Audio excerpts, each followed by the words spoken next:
My parents humiliated me in front of my child because I refused to pay rent for their apartment. But I wasn't going to tolerate this, so my instant revenge hit them hard. Hey everyone, this is going to be a long and chaotic story, but trust me, the payoff is worth it. What happened 8 months ago changed everything, and I'm still processing the whole situation. I need to get this out there because it's been eating at me, and maybe someone else going through something similar will find it helpful. I'm 31, female, and a military widow. I'm a single mom to my 9-year-old son Lucas. My husband David died in Iraq 4 years ago when an IED hit his convoy. He received a Purple Heart and Bronze Star posthumously, and his name came back to me on a folded flag. The explosion left me with a child to raise alone, survivor benefits to navigate, and what felt like an empty life ahead of me.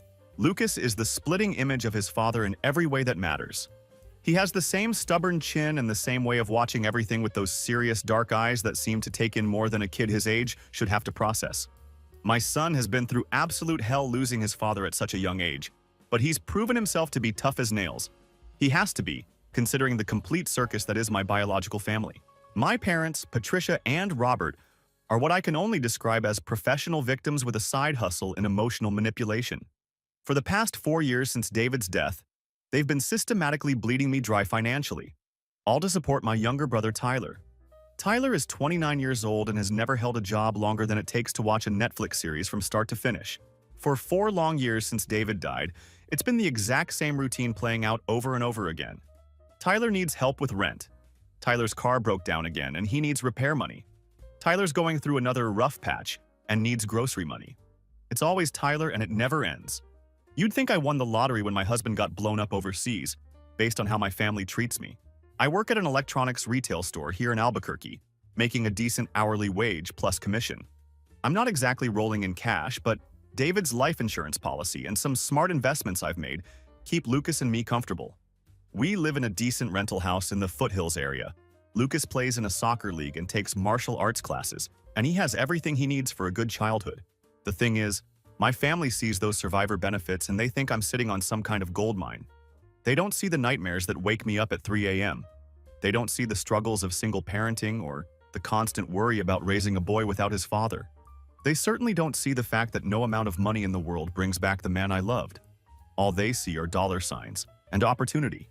Uncle Vincent, who's actually David's uncle, has been like a father figure to both Lucas and me since David died. He's a retired Marine who owns a small construction company, and he's the only person in either family who has the backbone to call my parents out on their nonsense. Vincent is the one who taught me about real estate investing and helped me start building actual wealth instead of just surviving paycheck to paycheck. Your husband died for this country, he told me about 3 years ago during one of our many conversations about my family situation. Don't let these leeches dishonor his sacrifice by bleeding his family dry. Those words hit me harder than I expected, and they've stuck with me ever since. Then there's David's brother Derek, who works as a paralegal and has basically become my unpaid legal advisor. He's been invaluable in helping me navigate the military bureaucracy, estate planning, and recently some property acquisitions that my family knows absolutely nothing about. Derek understands the legal system in ways that have proven incredibly useful. Here's the thing that my parents don't understand. While they think I'm just scraping by and sending Tyler money out of desperation, I've actually been quietly building what I like to think of as a small empire. Every spare dollar from my retail commissions, every side gig watching neighbors' kids, every tax refund, it all goes into real estate investments that Uncle Vincent helps me manage. The crown jewel of my entire portfolio is a rundown duplex in East Albuquerque that my parents have been renting for the past 7 years. Yeah, you read that correctly. Their landlord? That's me. They have absolutely no idea. The property went into foreclosure 16 months ago, and I bought it through an LLC that Derek helped me set up. It cost me $82,000 in cash, and I put another $14,000 into fixing the AC system and updating the plumbing. My parents think some generic property management company owns it. They've been writing their $1,500 monthly rent checks to their own daughter for over a year now. But here's the important part. I never plan to use this against them. It was just good business sense. Buy low, fix up the property, and collect steady rent from reliable tenants. My parents, despite all their other flaws, had always paid their rent on time. Until they didn't. Last month, Tyler's rent came due for his studio apartment near the University of New Mexico. We're talking about $1,200 for what is basically a glorified dorm room where he spends his days playing video games and figuring out his life path. As usual, he called Mom crying about facing eviction, and Mom immediately called me demanding that I fix the situation. "He's your brother," Patricia said, during what I can only describe as a guilt trip phone call that lasted 45 minutes. "David would want you to help family. Don't you dare bring my dead husband into this conversation." David worked 2 jobs throughout high school, enlisted at 18, and never asked anyone for a handout in his entire life. He would be absolutely disgusted by Tyler's freeloading lifestyle, but saying that out loud would have started World War III in my family. So I sent the money, like I always did, because it was easier than dealing with the inevitable drama and emotional manipulation that would follow if I refused. But something felt different this time around. Maybe it was Lucas asking me why Uncle Tyler never comes to visit but always needs money. Maybe it was Uncle Vincent pointing out that I'd sent Tyler over $16,000 in just the past year alone. Maybe it was finally realizing that my family cared more about Tyler's comfort than they did about Lucas's future. Or maybe I was just completely done being treated like a walking ATM by people who should have been supporting me through my widowhood instead of making it harder. Whatever the reason, I made a decision that would change everything. No more Tyler money, no more bailouts, no more guilt trips about family responsibility from people who treated my son like an afterthought. I had absolutely no idea that this decision would trigger a war that would fundamentally change everything about my relationship with my family. So when Tyler texted me again with his typical approach, "Rent due tomorrow. Need $1,200. Parents said you'd handle it." I noticed there was no "please" anywhere in that message. Just a straight-up demand like I was his personal bank account with legs. I texted back, "Can't do it this month. Figure it out." Radio silence for about 2 hours. Then my phone absolutely exploded. Patricia called first and she was screaming before I even had a chance to say hello. "What do you mean you can't help?" she demanded, her voice hitting that pitch that always made my ears ring. "Then maybe he should get a job," I said calmly, watching Lucas practice his batting stance in our backyard through the kitchen window. "He's looking for work," she shot back immediately. "You know how hard it is for young people these days. Tyler is 29 years old, not some fresh-faced college graduate trying to break into the job market. But whatever, Mom. I can't keep funding his lifestyle. I have my own kid to worry about." "Your kid has everything he needs. Tyler has nothing," she replied. And I could hear the manipulation dripping from every word. "My kid has everything because I work for it," I said, feeling my patience wearing thin. "Tyler has nothing because he won't work for it. Not my problem anymore." She hung up on me without another word. 10 minutes later, Robert called with his own approach to the situation. "You're being selfish," he said without even bothering to say hello first. "David's benefits aren't just for you." The absolute nerve of bringing up David's death benefits like they were some kind of family money instead of compensation for my husband's life made my blood boil in a way I can't even describe. "Those benefits are for his son, not Tyler's rent," I replied, trying to keep my voice steady. "Lucas is fine. He doesn't need martial arts classes and fancy soccer equipment," Robert continued. "Tyler needs a roof over his head."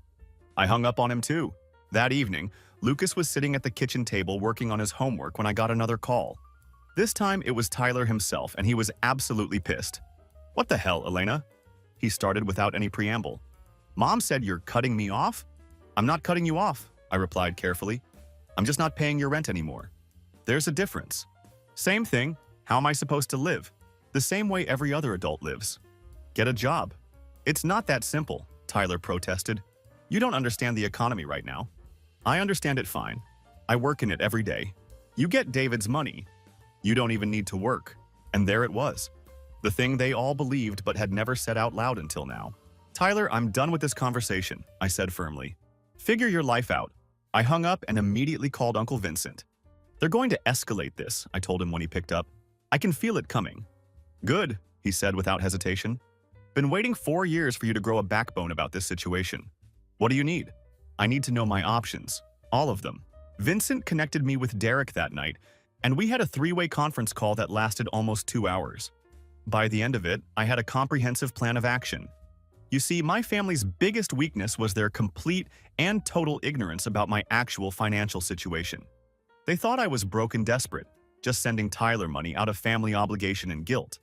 They had absolutely no idea about my investment portfolio, my property holdings, or the fact that I was about to start documenting everything they did from this point forward. But guys, what happened next? I never could have imagined such a thing would happen. The next day, I came home from work to find Robert and Patricia's car sitting in my driveway. They were positioned on my front porch like they owned the place. And the look on Robert's face told me immediately that this wasn't going to be a friendly conversation by any stretch of the imagination. Lucas was inside doing his homework at the kitchen table, clearly visible through the front window.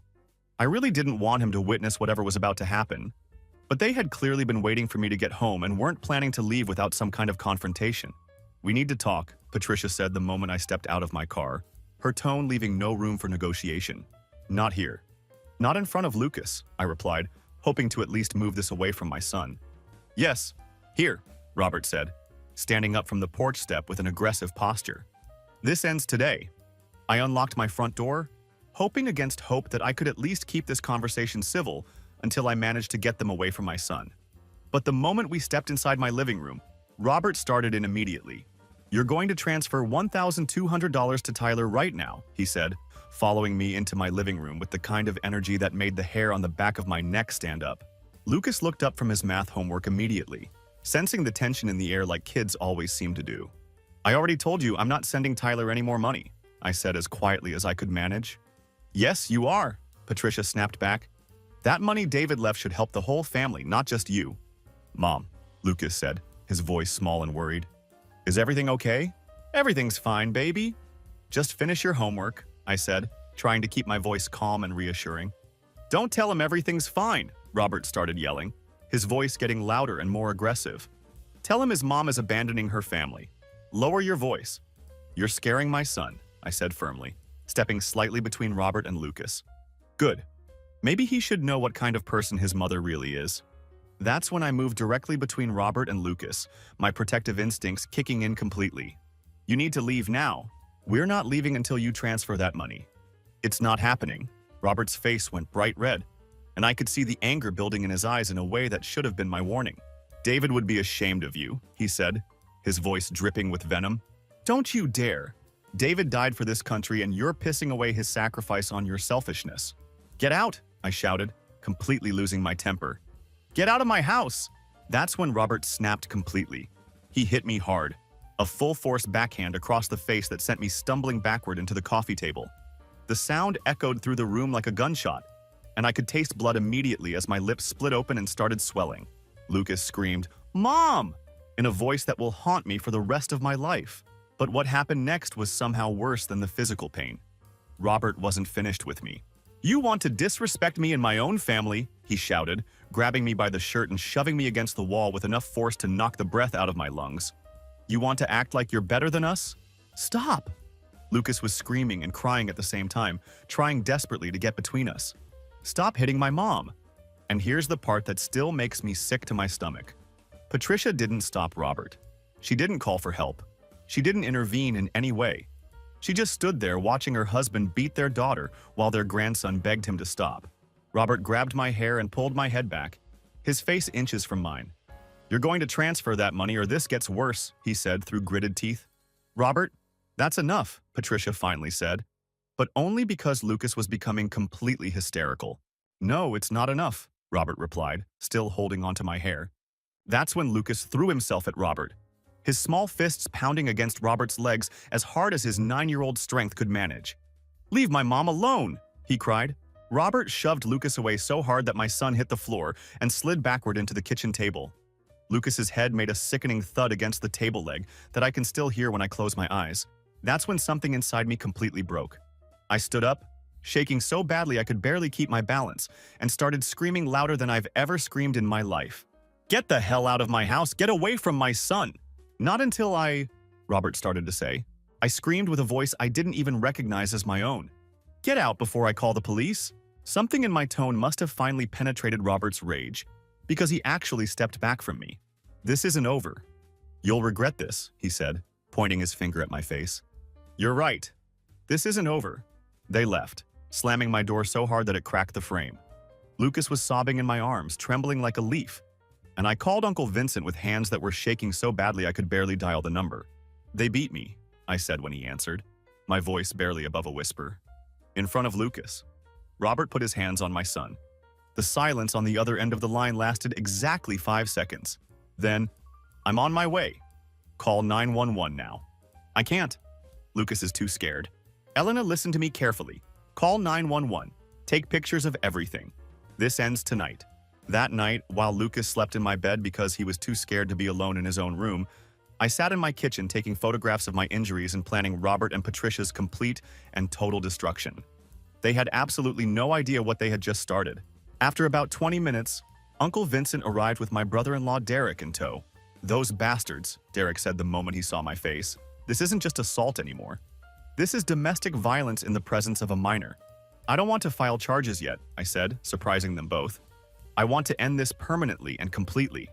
I pulled out my laptop and showed them my entire property portfolio, my voice getting stronger and more confident with each asset I listed.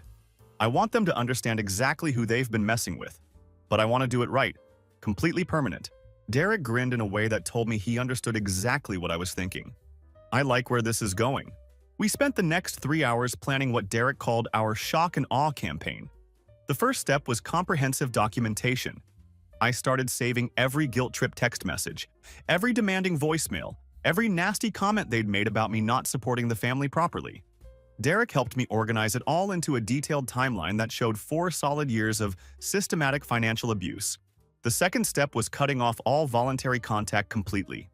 No more holiday visits, no more answering their phone calls, no more pretending we were anything resembling a normal family. Lucas and I were going full no contact from this point forward. The third step was what we called the nuclear option, which I wasn't quite ready to deploy yet. But having it ready and waiting felt like holding a loaded gun. "Are you absolutely sure about this?" Vincent asked me as we wrapped up our planning session. "Once you pull these triggers, there's no going back to the way things were." I thought about Lucas, about the kind of man I wanted him to grow up to become. Did I want him to grow up thinking it was normal to let people abuse you just because they happen to be family? Or did I want him to see that sometimes you have to fight back against people who hurt you? "I'm sure," I said with more conviction than I'd felt in years. The next morning, I got a text from Tyler. "Heard Mom and Dad visited you yesterday. Hope you came to your senses." I took a screenshot and added it to my evidence file. That afternoon, Patricia called. I let it go straight to voicemail. She left a 5-minute rant about how I was destroying everything and abandoning my responsibilities to the family. Screenshot, evidence file. Robert called that evening. Another voicemail, this one threatening to take serious action if I didn't fix the situation immediately. Screenshot, evidence file. This pattern continued for an entire week. Phone calls, text messages, voicemails, even messages sent through Lucas's school, which earned them a very firm conversation with the principal and a note added to their security file. Every single interaction got documented and filed away meticulously. They were essentially building my legal case for me with every contact they made. Friday night, Uncle Vincent called with some very interesting news. Robert applied for a loan at my credit union, he told me, and I could hear the amusement in his voice. Listed me as a reference. "What did you tell them?" I asked, genuinely curious about how this conversation had gone. "The truth, that he's been unemployed for 4 years, has no assets to speak of, and survives entirely off his daughter's charity. They denied the application? Immediately. But there's more. I'm listening. He also applied for a second mortgage on the duplex they're renting." I started laughing despite everything that had happened. "He can't get a second mortgage on a property he doesn't even own." "That's exactly what the bank told him," Vincent continued. "He threw an absolute fit, demanded to speak to the manager and claimed there was some kind of mistake in the paperwork." "Did they tell him who actually owns the property?" "No, but he's definitely getting suspicious now. Ask the bank if they could contact the real owner about some kind of loan modification." This was absolutely perfect. My parents were so desperate for money that they were actually trying to leverage property they didn't even own. This was going to make the final reveal even more satisfying than I had originally planned. Saturday morning, I was getting ready for Lucas's soccer game when my phone started buzzing with notifications. Someone was mass texting our extended family about me, and the message was sent from Patricia's phone. "Elena has abandoned her family in our time of need. Tyler is facing homelessness because she refuses to help. We raised her better than this. Please talk sense into her before she destroys our family." My phone immediately started ringing with calls from cousins, aunts, and family friends, everyone wanting to know what was going on and get my side of the story. I sent the exact same response to everyone who contacted me. There are 2 sides to every story. Patricia and Robert have been financially abusing me since David died. I have extensive documentation if you're interested in the truth. 3 people asked for the documentation. I sent them the comprehensive timeline that Derek had helped me prepare. Their responses were unanimous. Holy crap, I had no idea this was happening. Good for you for finally standing up to them. But Patricia wasn't finished with her public relations campaign. Sunday afternoon, she posted on Facebook, "Heartbroken that my daughter has chosen money over family. Tyler is homeless because Elena refuses to help her own brother. Praying that God will soften her heart before it's too late."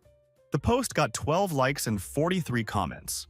Most of the comments were from people asking for more context or pointing out that Tyler was a grown adult who should be supporting himself. That's when Derek called with the best news yet. "They're 3 months behind on rent," he said, and I could hear papers shuffling in the background.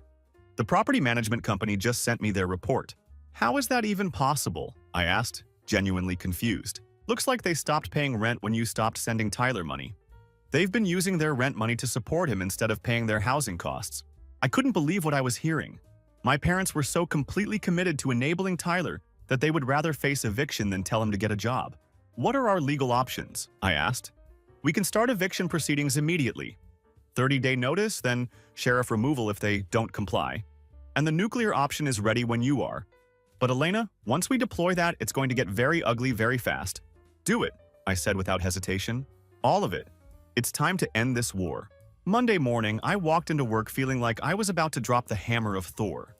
Derek had spent the entire weekend preparing what he called the package, a coordinated legal assault that would hit my parents from 3 different directions simultaneously. The first salvo was the eviction notice. Since they were 3 months behind on rent, to the tune of $4,500 plus $650 in late fees, we had solid legal grounds for immediate action. The notice would be served by certified mail and sheriff's deputy, giving them exactly 30 days to pay up in full or get out. The second salvo was cease and desist letters regarding their harassment campaign.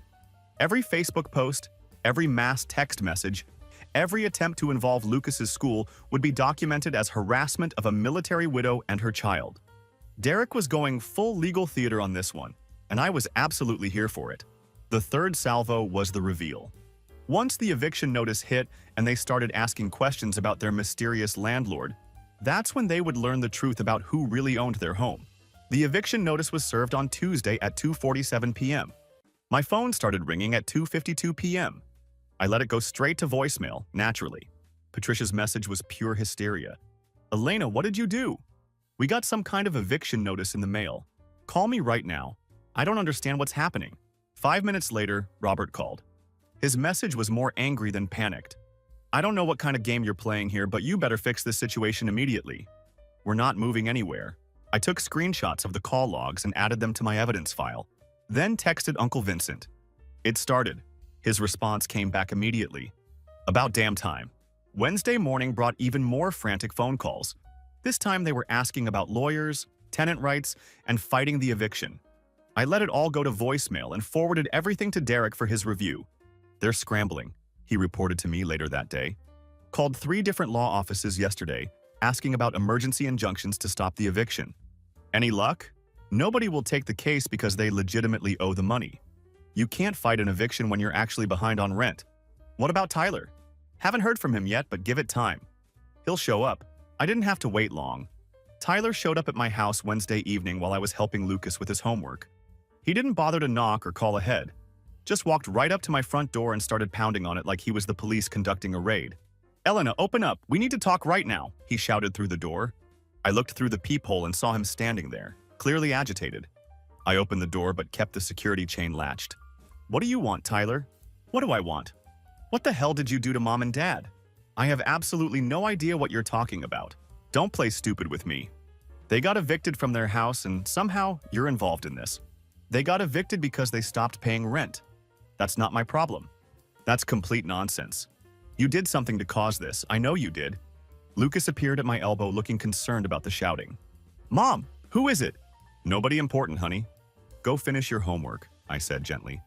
Tyler saw Lucas and his expression softened slightly. "Hey, buddy, remember your Uncle Tyler?" "You're not my uncle," Lucas said, matter-of-factly. "My Uncle Vincent says real uncles don't make moms cry." Tyler's face went bright red. "Elena, we need to talk without the kid around. We're done talking, Tyler. You and our parents made it crystal clear that my family's stability means nothing to you. so your problems mean nothing to me. You can't just cut us off like this. We're family. Families don't assault each other in their own homes. Look, Elena, I know Dad might have got a bit angry, but goodbye, Tyler. I shut the door and locked all 3 deadbolts. Tyler stood on my porch for another 10 minutes, occasionally knocking and calling my name, but I ignored him completely. Finally, he gave up and left. Thursday brought the cease and desist letters. Derek had them delivered to my parents' house and Tyler's apartment simultaneously, and the letters were absolutely beautiful. 4 pages of legal language essentially saying, "Stop harassing my client or face criminal charges." Patricia called me crying. Actual tears. Hyperventilating. The whole dramatic performance. Elena, please, I don't understand what's happening to us. We got these legal papers and an eviction notice, and Tyler says you're behind it somehow. Please just tell me what we did wrong. You beat me in front of my son, I said calmly. You turned my home into a crime scene because I wouldn't give you money. You traumatized a kid who already lost his father. And you still have the nerve to ask what you did wrong. Complete silence on the other end of the line. The legal papers are real, Mom. The eviction is real. The consequences of your choices are real. Deal with it. I hung up and immediately called Derek to update him on the situation. They're breaking, I told him, feeling a sense of satisfaction I hadn't experienced in years. Good. Robert called my office today trying to find out who's representing them in the eviction proceedings. What did your secretary tell him? That we represent the landlord and he absolutely lost his mind. He knows. Not yet, but he's starting to put the pieces together. How do you want to handle the big reveal? I thought about it for a moment, savoring the anticipation. Let them figure it out themselves. It'll be much more satisfying that way. Friday morning, my property management company called with an update that made my day. Mrs. Rodriguez, we just got a very strange call from your tenants, the manager said. They're demanding to speak directly with the property owner about negotiating the eviction. What did you tell them? That the owner prefers to remain anonymous and all communication goes through our office. But they're being extremely aggressive about this. How aggressive? The male tenant threatened to expose the owner if we don't arrange a face-to-face meeting. He claims the eviction is part of some kind of family vendetta, and he's going to prove it. Honestly, Mrs. Rodriguez, these people sound completely unhinged. They had absolutely no idea how unhinged things were about to get. The weekend was suspiciously quiet, which should have been my first warning sign. My parents are many things, but they're definitely not quitters when they want something. I found out what they'd been planning on Monday morning. Lucas and I were getting ready for school and work when someone started banging on my front door. Not regular knocking, full fist pounding like they were trying to break the door down. I looked through the peephole and saw Robert, Patricia, and Tyler. All 3 of them standing on my front porch at 7:30 in the morning, and none of them looked like they were here for a friendly family chat. Elena, Robert shouted loud enough for the whole neighborhood to hear. Open this door right now. Lucas looked scared. Mom, what do they want? I don't know, baby, but we're not answering the door, I said, reaching for my phone. We know you're in there, Patricia screamed, her voice reaching a pitch I didn't think was humanly possible. I immediately called Uncle Vincent. They're at my house, all 3 of them. They look absolutely pissed. I'm 5 minutes away. Don't open that door under any circumstances. Elena, Tyler joined the shouting match. We know what you did. Ah. So they had finally put the pieces together about the duplex ownership. The pounding continued for another 10 minutes, and my neighbors started coming out of their houses to see what the commotion was about. This seemed to embarrass my parents enough to dial down the volume slightly, but they didn't leave. Uncle Vincent's truck pulled up in my driveway just as Robert was starting to actually kick my door. Problem here? He asked with that calm voice he used when he was about to end someone's day. This doesn't concern you, Vincent, Robert said, but he stepped away from my door. My niece is calling me scared because you're trying to break down her door. Yeah, that concerns me plenty. She's not your niece, Patricia snapped. She's our daughter and she's destroyed our entire family. How's that? Tyler stepped forward, practically vibrating with rage. She owns our house. She's been our landlord this whole time, and she's evicting us for revenge. Huh, Vincent scratched his beard thoughtfully. Sounds like a smart investment to me. Robert was practically roaring at this point. It's manipulation. She bought our house specifically to control us. Actually, I said, opening the door but keeping the security chain latched. I bought it because it was undervalued and needed a responsible landlord. The fact that you're terrible tenants who don't pay rent is just a bonus. Patricia started crying again. How could you do this to us? We're your parents. You're tenants who assaulted their landlord, I replied. Seems like a conflict of interest to me. We didn't assault anyone. Robert protested. Robert, Uncle Vincent looked at him with obvious skepticism. I saw the bruises on Elena's face. Is that how you negotiate rental agreements now? That was a misunderstanding. Misunderstanding? I pulled out my phone and showed them the photos I'd taken of my bruised face that night. This was a misunderstanding? Tyler snatched the phone out of my hands before I could react and started swiping through the photos. He was seeing all the documentation I'd been collecting over the past weeks, screenshots of their threatening messages, photos of my injuries, the entire evidence file Derek had helped me organize. You've been planning this for months, he said, his voice filled with a mixture of rage and disbelief. Give me back my phone, I demanded. Not until you delete these photos, Tyler replied, continuing to scroll through my evidence. Uncle Vincent stepped closer, his voice taking on a dangerous edge. Son, you're going to give her that phone back right now, or we're going to have a much bigger problem than an eviction. Tyler looked at Vincent, then at the phone in his hands, then made what was probably the stupidest decision of his entire life. He threw my phone as hard as he could onto my concrete driveway. The sound of it shattering was like a gunshot echoing through the morning air. Tyler, I screamed. That had everything on it. Good, he shouted back triumphantly. No more evidence for your sick revenge fantasy. That's when Uncle Vincent grabbed Tyler by the shirt and literally lifted him clean off the ground. You just destroyed evidence in an active harassment case, you little punk. That's a felony. I didn't harass anyone, Tyler protested, his feet dangling in the air. Really? Because I've got security cameras that just recorded you destroying property after threatening a military widow. Tyler went pale immediately. You're bluffing. Vincent pointed to the discreet cameras mounted under his truck's side mirrors. Try me. He set Tyler down but didn't let go of his shirt. Here's what's going to happen, he said in a voice that brooked no argument. You three are going to get in your car and leave my niece's property. You're not going to contact Elena again. You're not going to come to her house again. You're going to find somewhere else to live by your eviction deadline. Are we crystal clear? Or what? Robert challenged, though his voice lacked conviction. Or I release the security footage to the police, and you get arrested for criminal trespass, destruction of property, and harassment of a military family. Your choice entirely. They left without another word. After they drove off, Uncle Vincent helped me collect the pieces of my shattered phone from the driveway. Most of it was completely destroyed, but miraculously the SIM card had survived. Don't worry about the phone, he said reassuringly. Everything was backed up to the cloud anyway. Derek made sure of that when we started building your case. That afternoon, I got a call from Derek on my work phone with news that made the day even better. Just got off the phone with Robert, he said, and I could hear the amusement in his voice. He wants to negotiate. Negotiate what exactly? He's offering to pay the back rent in full if you agree to let them stay and stop the harassment charges. What harassment charges? The ones I'm filing this afternoon. Destruction of property, criminal trespass, threatening behavior toward a military widow. Your uncle's security footage is absolutely pure gold for our case. For the first time in years, I felt like I held all the cards in this situation. What do you think I should do? I asked. What do you want to do? I want them gone, I said without hesitation. Then let's make that happen. The negotiation that Robert wanted turned out to be the most pathetic thing I've ever witnessed in my entire life. Derek set it up on neutral ground in his law office conference room. Uncle Vincent and I sat on one side of the table, while Robert and Patricia sat on the other.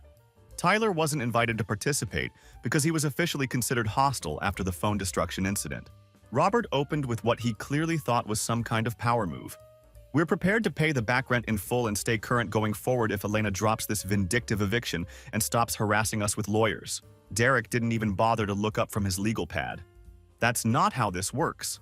You're 3 months behind on rent to a property owner who has legitimate grounds for eviction. The criminal charges are separate and completely non-negotiable. Criminal charges? Patricia's voice cracked with genuine fear. What criminal charges? Robert's face went bright red. This is absolutely insane. We're her parents. You're also her tenants, I said with complete calm. And you've been terrible at both jobs. Elena, please. Patricia tried the waterworks again. We can work this out as a family. Family? I pulled out a printed timeline that Derek had prepared specifically for this meeting. Let's talk about family for a minute. In the 4 years since David died, you've demanded $17,200 in Tyler payments from me.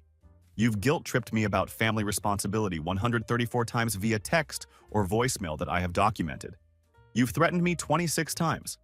Then you attacked me in my own home while my son watched and begged you to stop. Patricia stared at the papers in front of her like they were written in a foreign language.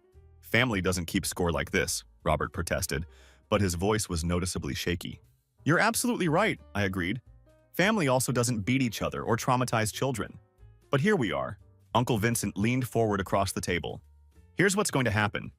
You're going to take one of three options. Choose very carefully because this is the only negotiation you're getting. He slid 3 folders across the table, each one clearly labeled. Option 1, you pay the $5,150 you owe in back rent plus damages. You agree to a structured payment plan for ongoing rent. You submit to monthly financial oversight, and you sign agreements never to contact Elena outside of absolutely necessary landlord-tenant business. Tyler also agrees to pay for Elena's phone and enters a no-contact agreement.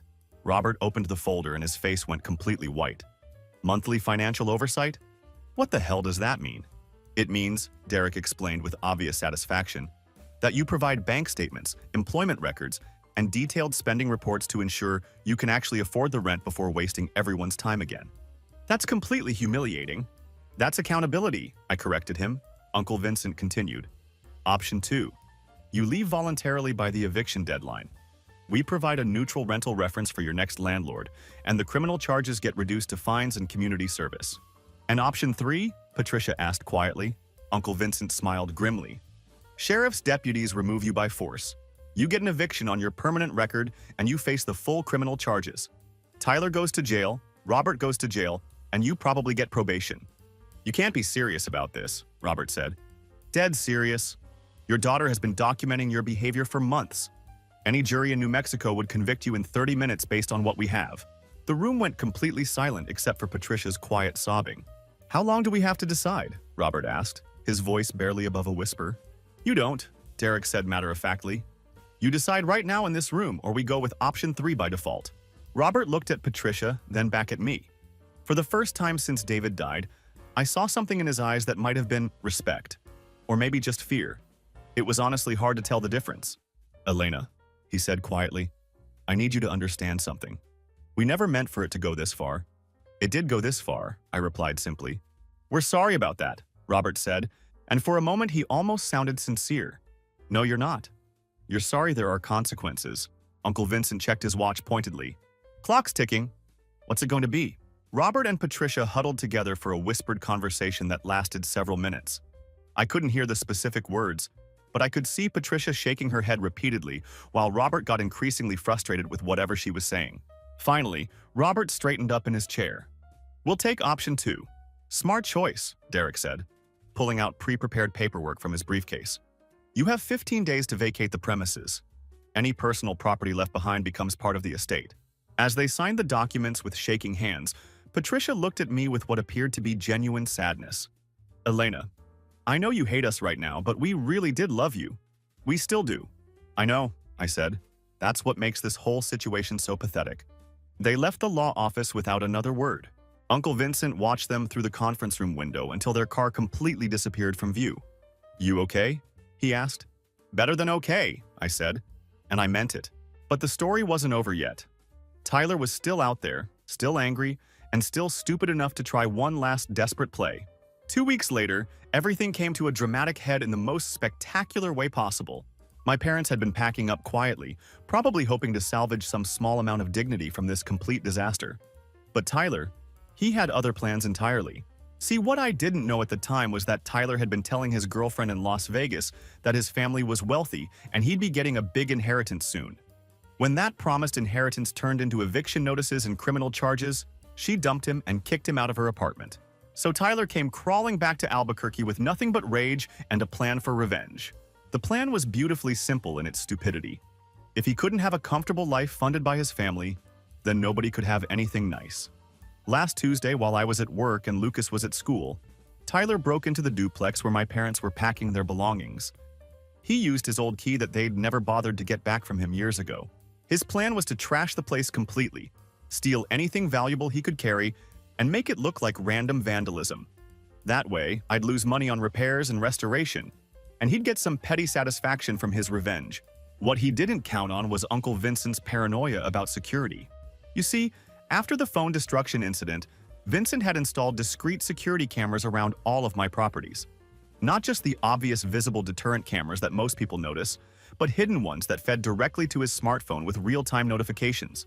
So when Tyler's car pulled into the duplex driveway at 11 a.m. on a Tuesday, Vincent got an alert notification immediately. Tyler spent 2 solid hours systematically destroying my property. He kicked holes in the walls, shattered every window he could reach, ripped out the kitchen cabinets I'd spent $9,000 renovating, and even took a baseball bat to all the bathroom fixtures. The hidden cameras caught absolutely everything in crystal-clear, high-definition quality. Vincent called the police and Derek simultaneously, then called me at work. "Your brother just made the biggest mistake of his life," he said when I answered.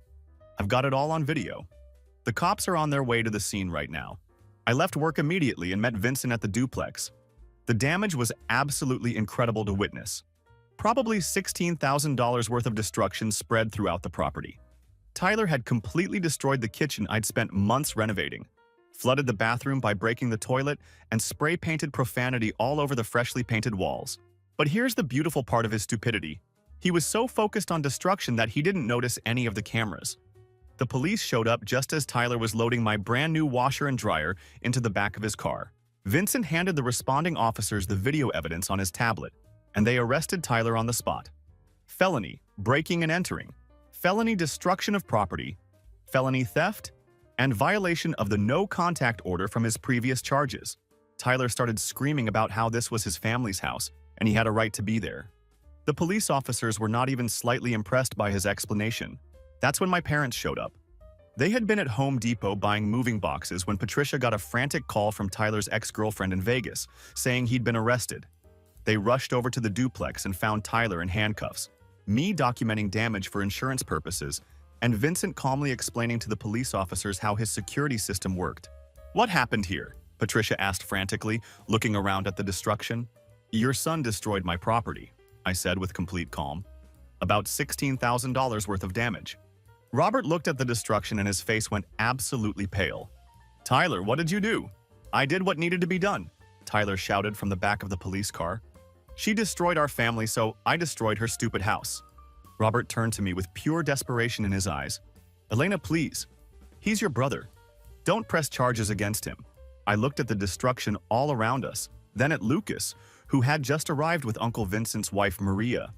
My son was staring at the damage with wide, confused eyes, trying to understand why someone would do something like this. "Lucas," I said gently, "what do you think should happen to people who break other people's things?" "They should have to fix them and say sorry," he said quietly. "And if they can't fix them?" Lucas thought for a moment with the serious expression he inherited from his father. "Then they should go to jail." I turned to the police officer who was finishing his report. "I'm pressing charges. Full charges." The trial took 3 months to work its way through the system. Tyler ultimately pled guilty to avoid federal charges, but he still received 18 months in county jail plus full restitution. My insurance covered most of the property damage, but Tyler owes me $3,400 in deductibles and lost rental income. My parents left town quietly after the eviction was finalized. Last I heard through the family grapevine, they were living in a trailer park outside of Santa Fe. Both of them are working minimum wage jobs to afford the rent. Robert finally found his work ethic when facing actual homelessness, and Patricia discovered that health issues don't prevent employment when you actually need money to survive. The duplex is now fully renovated and rented to a wonderful family with twin toddlers. They pay their rent on time every month, take excellent care of the property, and have never once threatened to assault me over maintenance requests. It's amazing how much easier being a landlord becomes when you have decent tenants. Lucas and I moved into a bigger house in the foothills with 4 bedrooms, 3 bathrooms, and a pool. My son has his own art studio now, and he started drawing again for the first time since the assault incident. His pictures are happy again. Drawings of our family, our 2 rescue dogs, and our new peaceful life together. Uncle Vincent still calls every week to check on us and continues to be the father figure that Lucas deserves. Derek helped me set up a comprehensive college fund for Lucas that's already sitting at $53,000 and growing. My real estate portfolio is now worth over $1.3 million, and I'm looking at expanding into commercial properties next year. We live peacefully now, and it's absolutely amazing. Lucas is thriving in school, excelling in martial arts, and has a confidence that I never had at his age. He knows that standing up for yourself isn't just acceptable, it's necessary. He's learned that family isn't defined by blood, but by the people who actually care about your well-being and support your happiness. Sometimes I wonder if I should have handled things differently, been more patient, tried harder to work things out with my parents. But then I remember Robert's hand across my face, Lucas crying and begging him to stop, and Patricia standing there doing nothing while her husband beat their daughter. I remember 4 years of being treated like an ATM instead of a grieving widow who needed support. No, I don't regret any of it. My son learned that actions have consequences, that you don't have to accept abuse just because it comes from family, and that sometimes the best thing you can do is walk away from toxic people, even when they're related to you. The survivor benefits that my parents thought belonged to them, they're secure in investments that will pay for Lucas's college education and give him the best possible start in life. David would be proud of that. He'd be proud that I finally found the strength to protect our son from people who saw him as nothing more than a source of money. For anyone reading this who might be dealing with something similar, you don't owe toxic family members your financial stability, your mental health, or your children's well-being. Blood doesn't give people the right to abuse you. Sometimes the most loving thing you can do is set boundaries that protect the people who matter most. And sometimes, just sometimes, karma comes with compound interest and a security camera system. Update. Tyler was released early for good behavior after 14 months. He moved to Phoenix and, according to social media, is actually working a steady job at a warehouse. We have no contact, and I intend to keep it that way. My parents sent a Christmas card last year with no return address. I threw it away unopened. Some bridges are meant to stay burned. TLDR. Family. Financially abused me for years after my husband's military death, thinking I was broke. Turned out I secretly owned their house, evicted them when they assaulted me in front of my son, and my brother got jail time for destroying my property in revenge. Now living peacefully with a healthy investment portfolio and a kid who knows his worth.